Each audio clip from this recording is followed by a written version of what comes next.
கிருஷ்ணா கிருஷ்ணன் ஒருத்தி மகனாய் பிறந்து ஒரு திரவி மகனாய் ஊரில் ஒளித்து வளர வந்த கோகுலத்தில் நின்றுருக்கோம். இந்த இடத்துக்கு பேரே அழகா 84 ஸ்தம்பங்களோடு இருக்கும்படியான நந்தகோபருடைய திருமாளிகை, விஸ்வகர்மா கட்டின திருமாளிகை. இங்கே இருக்கிற ஒவ்வொரு தூணும் ஆச்சரியம். 84 லட்சம் விதமான பிறவிகளில் நாம் பிறக்கிறோம்.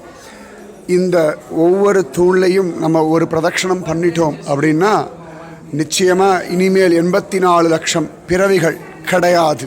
அதுதான் இங்கே ஐதீகம். இங்கே மேலெல்லாம் பார்த்தோம்னா அழகாக கருப்பு படிஞ்சு கிடக்கு. இதெல்லாம் யசோதா மாதா அழகாக கட்டையை விறகு வச்சுண்டு ஜோரா அத்தியாச்சரியமாக சமையல்லாம் பண்ணா இல்லையா, அந்த புகை மேலே அப்படியே படிஞ்சு அப்படியே இருக்கு. 5000 வருஷமான நந்தகோபருடைய திருமாளிகை.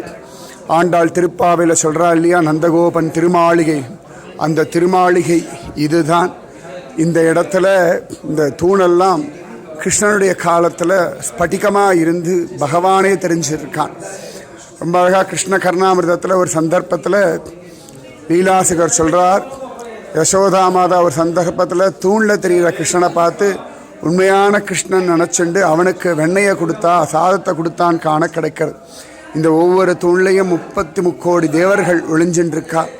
இந்த தூணில் காது வச்சு கேட்டோம்னா கிருஷ்ணன் சிரிக்கிற சப்தமெல்லாம் கேட்கறது அப்படின்னு ஆனந்தமாக அனுபவிக்கிற பக்தர்கள். கிருஷ்ணன் வெண்ணெயெல்லாம் சாப்பிட்டுட்டு கையை அப்படி இப்படி துடைப்பானாம். தொடச்சே இந்த பாறை இந்த பில்லர் எல்லாமே வழவழான்னு ஆயிடுத்து. கிருஷ்ண ஸ்பரிசம் பட்ட ஒரு இடத்துல நின்றுருக்கோம். இந்த ஒவ்வொரு தூணும் கிருஷ்ணனுடைய பிரத்யக்ஷ பலத்தை சொல்கிறது.